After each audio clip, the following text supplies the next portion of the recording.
I am in control of my wallet. I get to decide when I go into Chipotle if I want to buy the extra guac or not.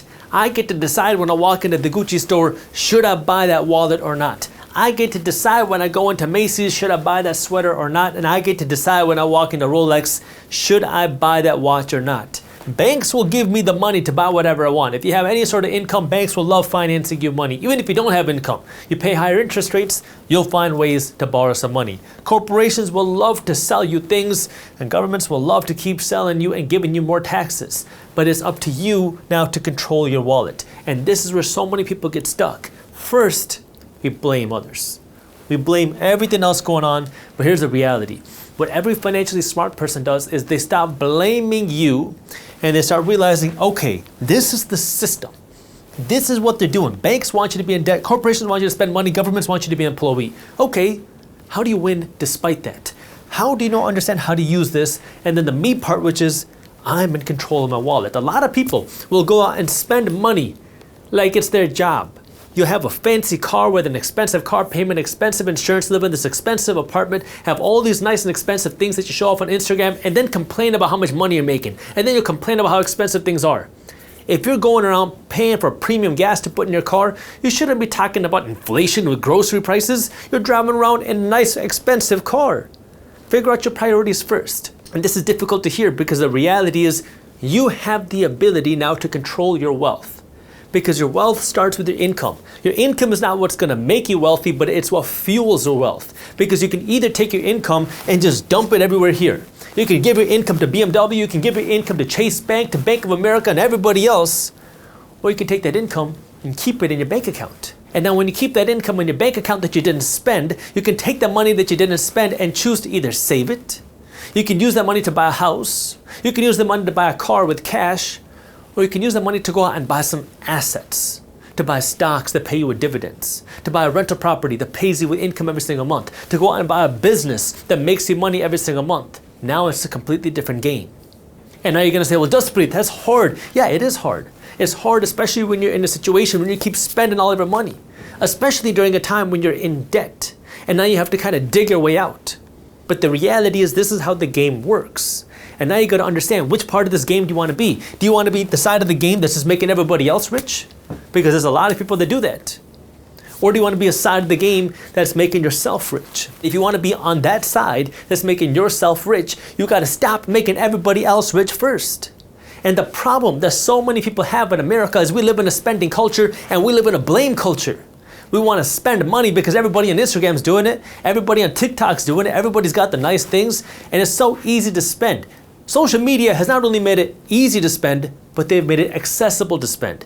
Before, just a few years ago, you'd see somebody go out and buy some nice things and post it on Instagram, post it on TikTok, post it whatever. And it's like, okay, you got some nice things, I want to have that thing too.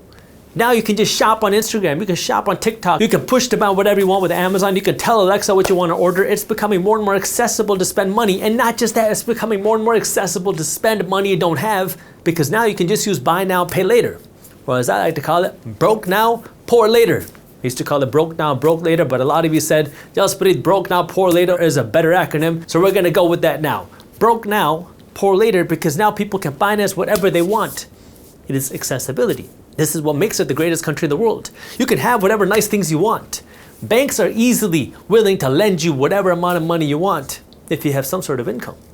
Makes it a great country because you can buy all that nice stuff. But it also makes it a great country if you're the asset owner, because now you get to build the wealth.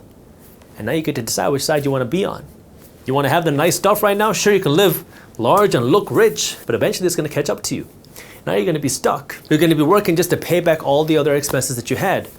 Or you can make that sacrifice now, not buy all those nice and expensive things right now, take that money and put it to work in the stock market, take that money, put it to work to buy a rental property, take that money, put it to work, buy a business, take that money and put it to work somewhere for a few years, maybe a decade. You don't have all the nice stuff right now, but then you start accumulating and building the assets. It's a completely different game.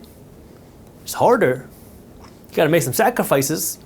People are not gonna understand why you're living this style of life when you got that money or when you think you have the money, but after that time, after you put in the hustle, you built an asset. You built some wealth that can be there for the rest of your life and for your kids' life and for your grandkids' life. This is what nobody told you in school. This is what nobody told me in school.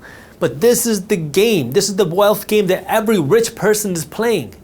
They're not working just to spend their money. They want to take that money, buy some investments. They want to buy hotels. They want to buy apartment complexes. They want to buy rental properties. They want to buy stocks, because these things can live longer than you, and they can pay you when you're not working. And then when you got the income coming from these things, you can live off of the income from your assets. Once you're there, you've won. You've won the game of money. You've won the game of wealth. And now these assets can outlive you. It's not like going to the gym. The reason why I want to talk about this is if I work out really hard, I can work out really hard for 6 months, 2 years, 5 years, and I can get a nice six pack. I can be really fit. I can eat super clean. But then as soon as I stop eating healthy, I'm going to start putting on weight again.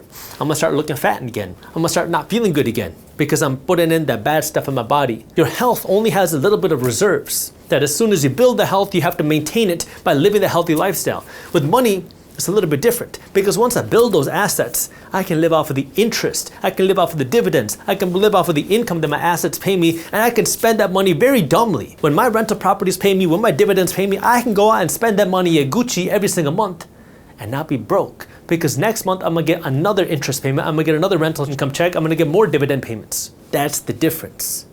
You gotta build the wealth first, and if your mommy and daddy didn't give it to you, it's up to you to go out and build it. Because you have that opportunity if you live in a first world country like America. And if you have that opportunity, now it's your choice. What do you want to do with it? Do you want to complain and blame everybody else? Because that's the easy thing to do. This is what the majority of people do. I've been there. That's why this is not called the majority mindset. The minority mindset is not doing what the majority of people do. And if you don't want to do that, now you got to understand I'm in control of my wallet. It's easy just to blame everybody else, and you can do that, but that's not going to put food on your table. It's not going to get you a nice trip to Disney World. It's not going to buy you the freedom. It's not going to pay for your student loans. It's not going to take care of your parents' health care. But as soon as you realize this is the game, now you can start playing the game on your terms. And you can say, I don't want to keep playing the game like this. I don't want to keep being on the losing side of the game, because most people don't even understand that there is an opposite side to the game. But there is. Every time you spend money, somebody else is making the money. It doesn't mean you shouldn't spend money. I want you to learn how to use this. I want you to have the nice things. I want you to have the BMW, have the Benz, have the nice car, have the nice vacations. I want you to have all of that. But I want you to have the assets first. I want you to have the wealth first, because in this country, those who own the assets own the wealth. When you have the wealth, you have the freedom. It's not just the income. You can make a lot of money being a doctor. You can make a lot of money being an executive. You can make a lot of money being an attorney, being a basketball player, or whatever. But if you don't know what to do with that money, if you don't take that money and turn it into an asset, that money is going to go away. And that's where you have to understand the game. That way you can become wealthy. Now, before you go, if you want more resources, my team at Briefs Media publishes a free newsletter called Market Briefs.